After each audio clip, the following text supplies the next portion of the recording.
नमस्कार, आप देख रहे हैं हिंदी खबर पर। यूपी का नंबर 1 डिबेट शो जो कहूंगा सच कहूंगा, आपके साथ मैं हूं मोनिका सिंह।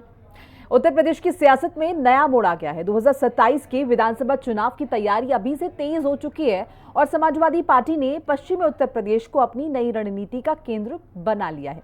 अखिलेश यादव का बड़ा दांव आगरा, मथुरा और हाथरस के लिए लोकल मैनिफेस्टो है। क्या अखिलेश का समीकरण योगी आदित्यनाथ और जयंत चौधरी की जोड़ी को कमजोर कर पाएगा? क्या समाजवादी पार्टी पश्चिम उत्तर प्रदेश में बीजेपी की पकड़ तोड़ पाएगी? इस राजनीतिक समीकरण के मायने और आने वाले दिनों में इसका क्या असर होने वाला है, एक रिपोर्ट के जरिए समझते हैं। देखिए, पश्चिमी यूपी में अखिलेश का दांव, योगी जयंत की जोड़ी को देंगे घाव। पश्चिमी यूपी में सपा होगी मजबूत, बोले अखिलेश। आगरा, मथुरा, हाथरस के लोगों का कटेगा कलेश। उत्तर प्रदेश में विधानसभा चुनाव पौने 2 साल के बाद है, लेकिन समाजवादी पार्टी ने अभी से अपनी तैयारी शुरू कर दी है। 2024 में 37 लोकसभा सीटें जीतकर भले ही सपा यूपी की सबसे बड़ी और देश की तीसरी पार्टी हो, लेकिन उसका असल मकसद 2027 की जंग फतेह करना है। ऐसे में सपा अपने सबसे कमजोर दुर्ग माने जाने वाले पश्चिमी यूपी में सियासी समीकरण बनाने में जुट गई है, ताकि जयंत चौधरी योगी आदित्यनाथ की जोड़ी को मात दे सके। पश्चिम यूपी में सपा का कोर वोट बैंक सिर्फ मुसलमान समुदाय है और यादव वोटर ना के बराबर है। 2022 में जयंत चौधरी का साथ लेकर बीजेपी को टक्कर दी थी, लेकिन अब जयंत चौधरी बीजेपी के पाले में खड़े हैं। ऐसे में अखिलेश इस बात को समझ रहे हैं कि सिर्फ मुसलमानों के सहारे बीजेपी आरएलडी गठबंधन को मात नहीं दी जा सकती है। इसलिए समाजवादी पार्टी ने आगरा, मथुरा और हाथरस पर तगड़ा जोर दिया है। अखिलेश यादव ने ट्वीट कर लिखा, समाजवादी बनाएंगे स्थान विशेष के लिए local manifesto. Mathura Vrindavan local manifesto, Hathras local manifesto, Agra local manifesto. Samajwadi party द्वारा स्थान विशेष के लोकल मैनिफेस्टो की घोषणा के पीछे तर्क, इन स्थानों पर वर्चस्ववादियों द्वारा पैदा की गई उत्पीड़नकारी सामाजिक भेदभाव की निंदनीय परिस्थितियां, इन स्थानों पर जानबूझकर बंद की जा रही आर्थिक गतिविधियां और यहां लगातार घटते आए रोजगार के साधन। इन स्थानों पर भाजपा के महाभ्रष्टाचार से जन्मे नकारात्मक राजनीतिक हालात पर, इन स्थानों पर सत्ता पोषित भूमाफिया व बाहरी ठेका माफियाओं का मकड़जाल, इन स्थानों पर स्वास्थ्य व शिक्षा व्यवस्था की बदहाली। अखिलेश के लंबे चौड़े पोस्ट में कुछ और भी बातें हैं। समाजवादी पार्टी की रणनीति पर जहां कांग्रेस ने हाँ में हाँ मिलाई, तो वहीं बीजेपी ने इसे मुंगेरी लाल के हसीन सपने बता दिए। पश्चिमी उत्तर प्रदेश में कुछ जातियां जिनकी बहुलता है और हमारे पीडीए की माफिक हैं, हमने उनके लिए योजनाएं बनाई हुई हैं। हम उनको लगातार पीडीए से जोड़ रहे हैं। इसके लिए हर बूथ पे पीडीए पंचायतें आयोजित की जा रही हैं। हर जिला स्तर पे हमारे जितने भी जिला अध्यक्ष हैं, इन पीडीए से संबंधित लोगों से संपर्क कर रहे हैं। जो दूसरे समूह के लोग भी हैं, उनमें जो पीड़ित हैं, उनको हम अपने से जोड़ रहे हैं। रही बात जिलों के लिए अलग अलग घोषणाएं करने की, तो यह एक प्रकार का अपने में नया प्रयोग है और इस प्रयोग को करके हम 2027 का चुनाव जरूर जीतेंगे। पूरे प्रदेश में सरकार कामधाम के बजाय उपेक्षा कर रही है, कहीं पर विकास नहीं हो रहा है।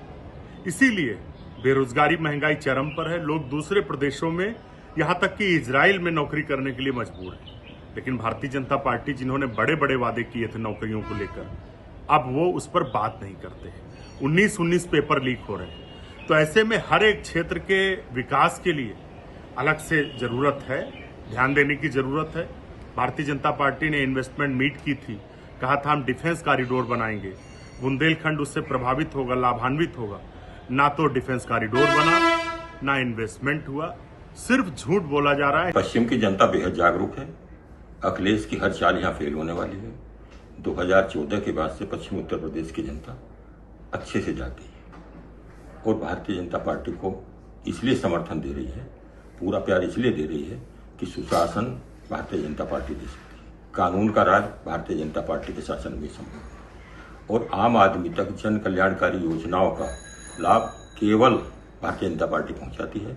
समाजवादी पार्टी की सभी तिकड़म सब हथकंडे फेल होंगे, क्योंकि समाजवादी पार्टी के जो काले कारनामे 2012 से लेकर 17 तक प्रदेश की जनता, खासतौर से उत्तर प्रदेश की जनता देख चुकी है। पश्चिम को जिस तरह से दंगे की आग में झोंका, धार्मिक विद्वेष फैलाए, उससे जनता बेहद सतर्क है। सपा की नई सियासी रणनीति ने कई सवाल खड़े कर दिए हैं। सवाल ये कि क्या गुर्जर मुस्लिम जाट समीकरण से दौड़ेगी अखिलेश की साइकिल? सवाल यह भी कि क्या आगरा, मथुरा, हाथरस में योगी सरकार विफल साबित हुई है? और सबसे बड़ा सवाल ये कि क्या पश्चिमी यूपी में टूटेगी भाजपा की पकड़? लखनऊ से विक्रम सिंह राठौर, राहुल श्रीवास्तव और लालचंद के साथ ब्यूरो रिपोर्ट, हिंदी खबर।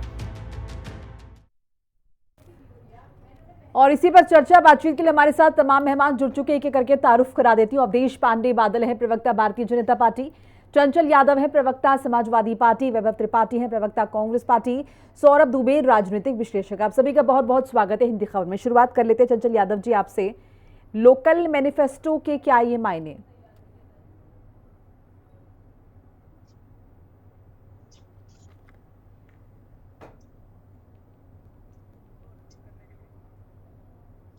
चंचल जी अनम्यूट कीजिए अपने आप को। जी मोनिका जी आपने सवाल पूछा, मैं जरा सुन नहीं पाया था। चंचल यादव जी, लोकल मैनिफेस्टो बना रही है समाजवादी पार्टी आने वाले चुनावों के लिए, इसकी क्या जरूरत आन पड़ी और इसके मायने क्या हैं? देखिए, कोई भी मायने आप मत निकालिए। पीडीए के लोग पूरी तरीके से पूरे उत्तर प्रदेश में लामबंद हो रहे हैं और इस आतताई सरकार को, इस आतताई सरकार से जो है निजात पाने के लिए पूरी तरीके से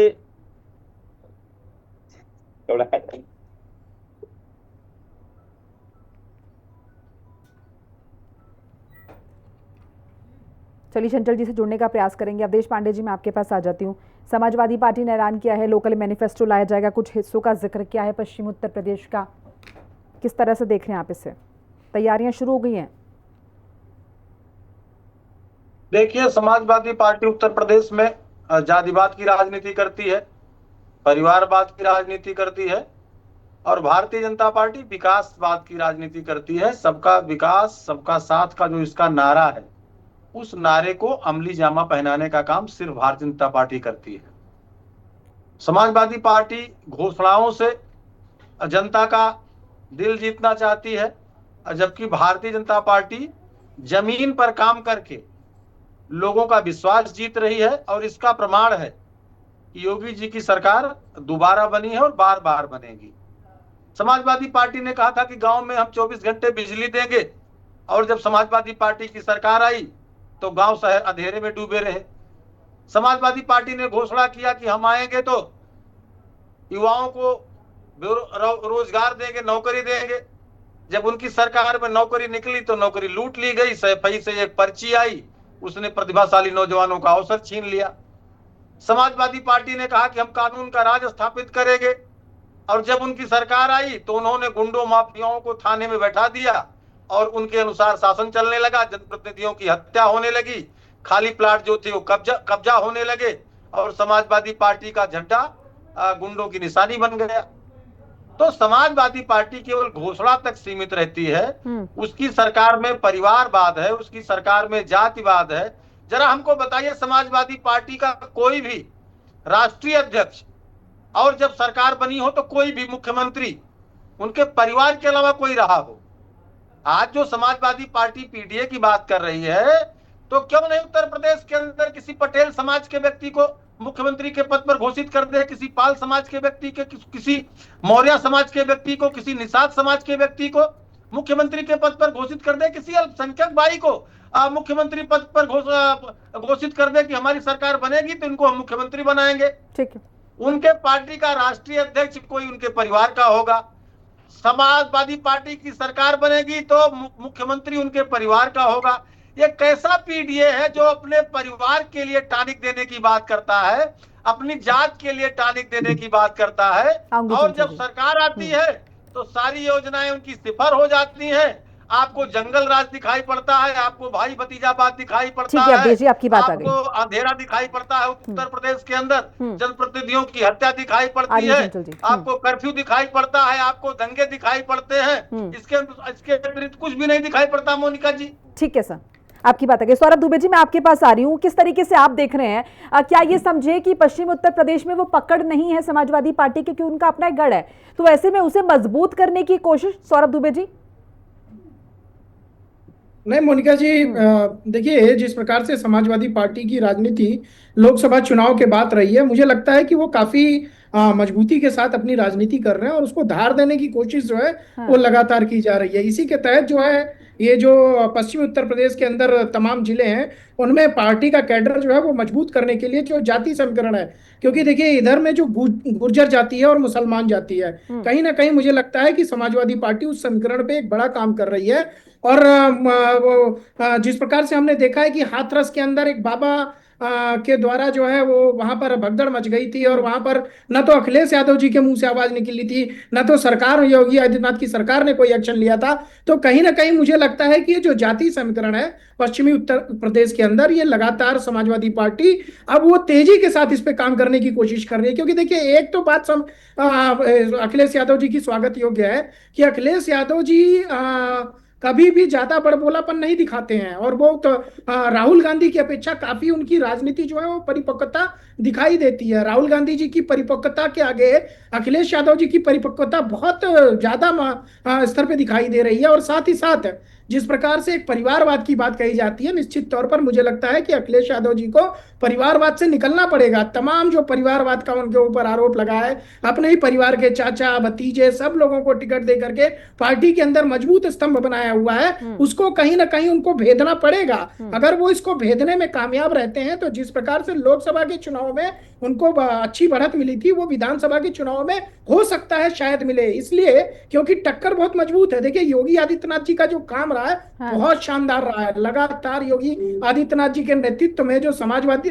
पार्टी के माफिया लोग थे, जो उस समय तमाम लोग थे, ऐसा भाजपा बार बार आरोप लगाती है कि वो पोषित माफिया थे और उनका खात्मा किया है। तो जनता के अंदर कहीं ना कहीं मुझे लगता है कि योगी आदित्यनाथ की सरकार को लेकर के एक अच्छी समझ है। और लगातार 2017 का चुनाव हो, 2021 का चुनाव हो और उसके बाद जिस प्रकार से महत्वपूर्ण उपचुनाव में समाजवादी पार्टी के पास कुछ अच्छी सीटें थी जिसमें वो हार गई। वो हारने का कारण क्या था? वो हारने का कारण सिर्फ और सिर्फ यही था कि योगी आदित्यनाथ जी ने जो उनका किला था वो ध्वस्त कर दिया, जो उनकी रणनीति थी वो ध्वस्त कर दी। इसलिए बार बार कहता हूं कि समाजवादी पार्टी, चूंकि कांग्रेस जो है उनके साथ है, लेकिन कांग्रेस का अस्तित्व उत्तर प्रदेश के अंदर 0 है, शून्य के बराबर है। तो मुझे लगता है समाजवादी पार्टी अपना जो कैडर है, कैडर के सहारे जो गुर्जर और मुसलमान है, उनकी जो एक नया गठबंधन लेकर के नई राजनीति के तहत, चूंकि इटावा में हमने देखा है मुस्लिम समाज, यादव समाज मजबूत है, हाँ। जिस प्रकार से हाथरस के अंदर है, नोएडा के आगे, हाँ। लेकिन एक अखिलेश यादव जी के साथ समस्या और है, नोएडा वो आना नहीं चाहते, नोएडा से दूरियां बना के रखते हैं। ये भ्रम भी उनको कहीं ना कहीं हटाना पड़ेगा, क्योंकि देखिए जो उन्होंने एक भ्रम डाला था कि जो भी नोएडा आता है वो जो है उसकी सरकार चली जाती है, मुख्यमंत्री पद से हट जाता है। लेकिन ये हमने देखा है कि योगी आदित्यनाथ जी लगातार नोएडा आए, लगातार वहां के विकास कार्यों को उन्होंने आगे बढ़ाया है। इस मित्र से भी बाहर कहीं ना कहीं अखिलेश यादव जी को निकलना पड़ेगा। ठीक है दुबे जी। वैभव त्रिपाठी, मैं आपके पास आ रही हूँ, आप किस तरीके से देख रहे हैं? समाजवादी पार्टी ने कमर कस ली है, तैयारियां शुरू कर दी है। मैं आऊंगी चंचल जी आपके पास भी। वैभव जी, तो कांग्रेस इसमें कहां पर आपको नजर आ रही है फिलहाल? आपकी तैयारियां हैं फिलहाल? नहीं, हाँ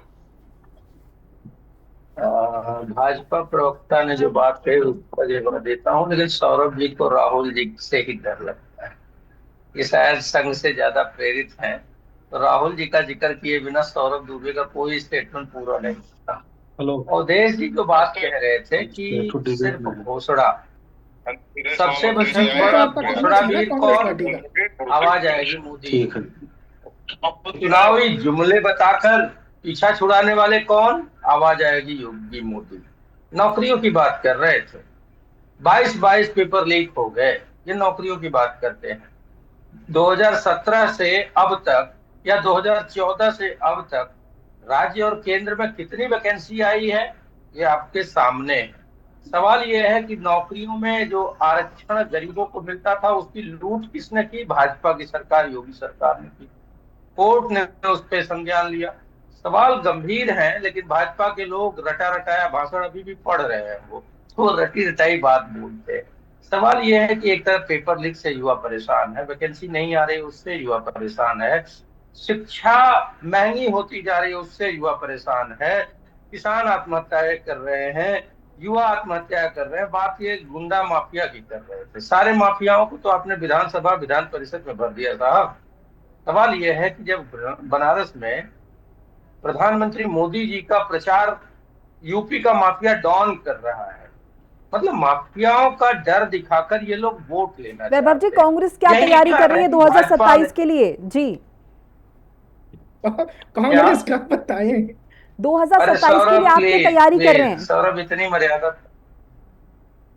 मैं मर्यादा में हूँ भाई साहब, मैं पूछ रहा हूँ कांग्रेस का तो बताइए में। विचार।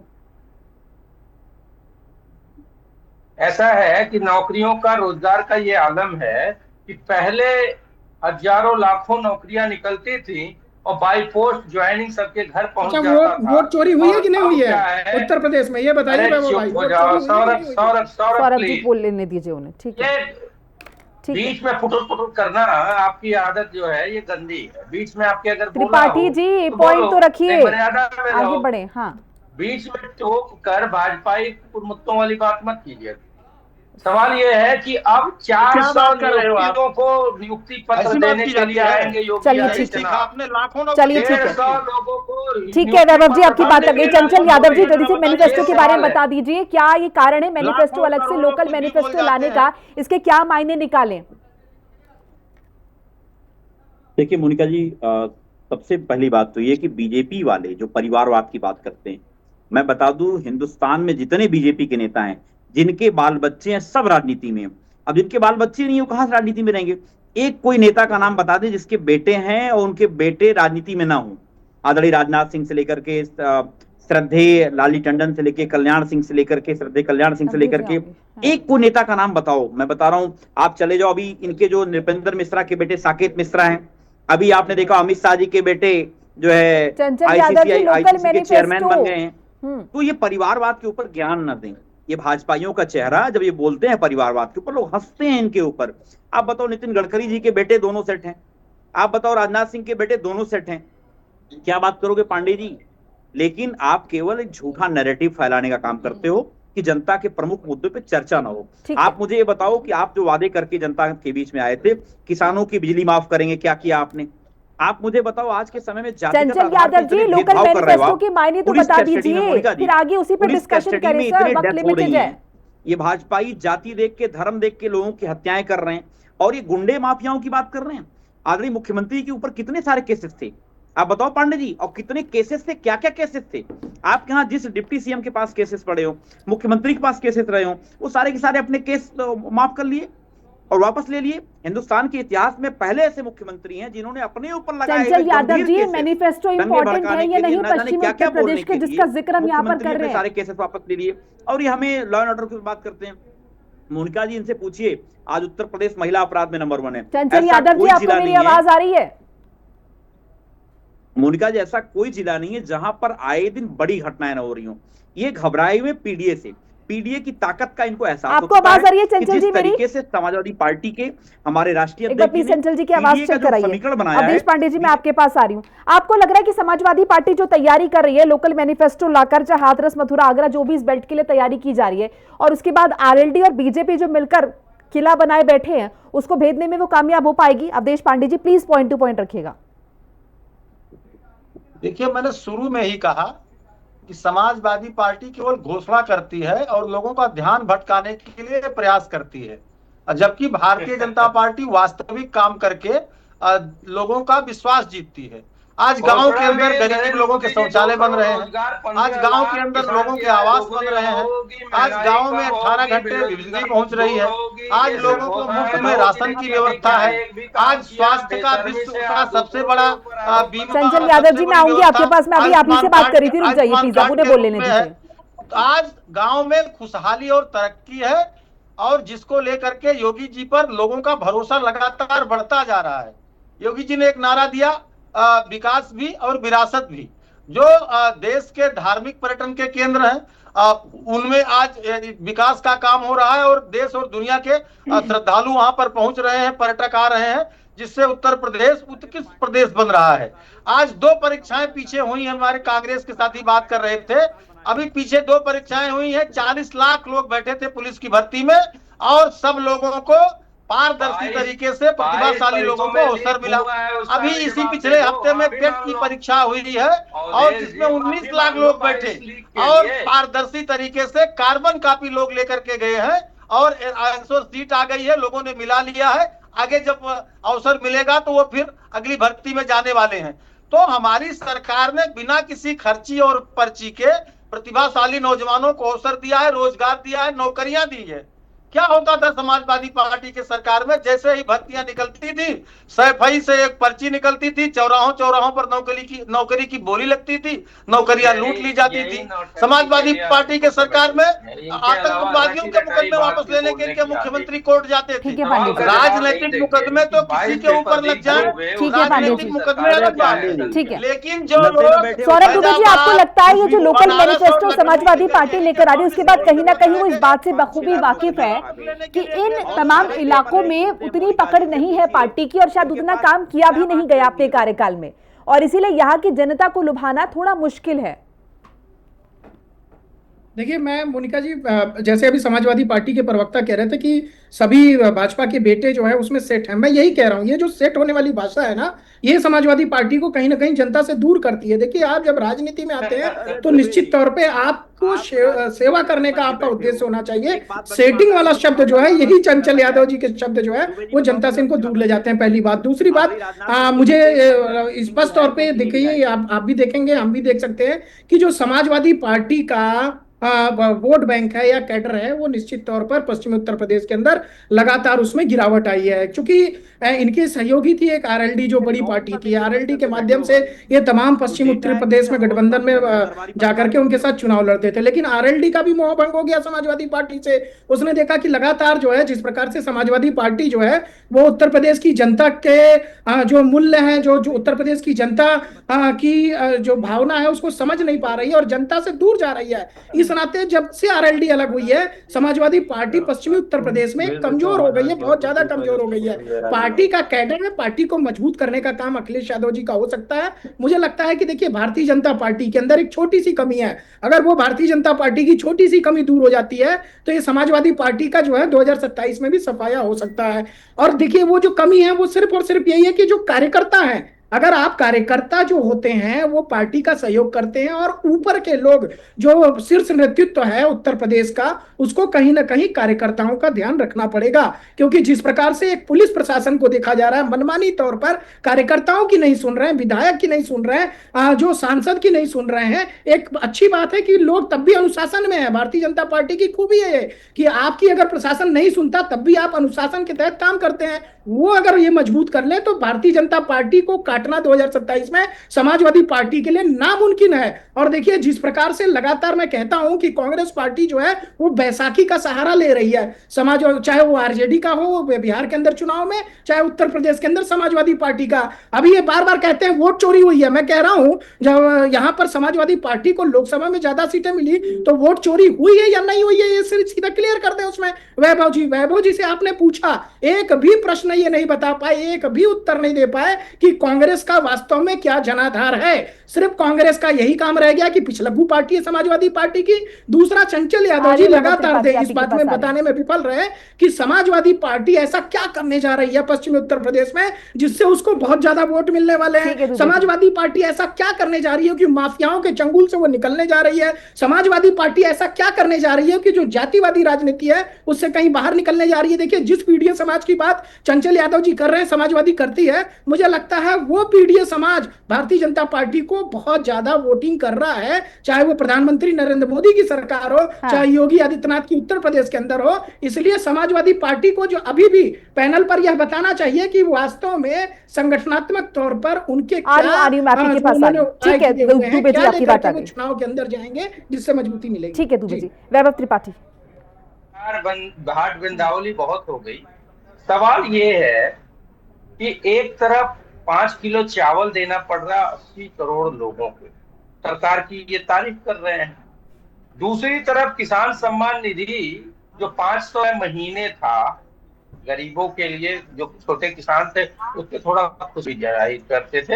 अब क्या हो रहा है कि किसान सम्मान निधि में लोगों के कटौती हो रही है। गांव में जब पहले 100 लोगों को मिलता था, अब वो 60 लोगों को मिल रहा है। ये हमारे कुछ किसान भाइयों ने मुझसे कहा कि आप अगर बात करें तो इस पे जरूर चर्चा करें। इस पे सवाल सौरभ दुबे नहीं कर पाएंगे, क्योंकि जो व्हाट्सएप का खर्रा आता है ना, इनके पास उसमें ये सब लिखा नहीं होता है।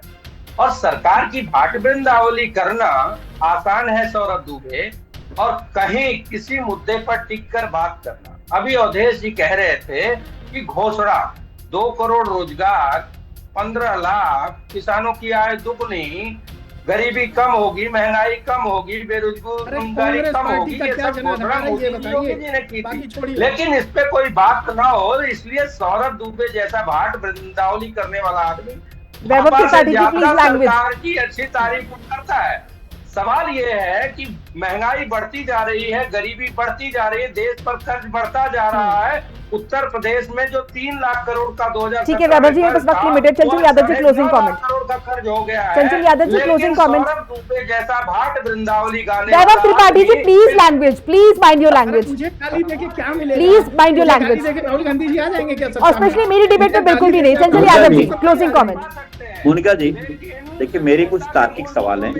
दुबे जी को परिवारवाद की परिभाषा शायद नहीं पता है। अगर ये परिवारवाद की परिभाषा जानते तो ये परिवारवाद बीजेपी का इनको दिखाई देता, लेकिन इनको नहीं दिखाई देगा, क्योंकि अनबख्ती वाला चश्मा लगा के बैठते हैं ये लोग।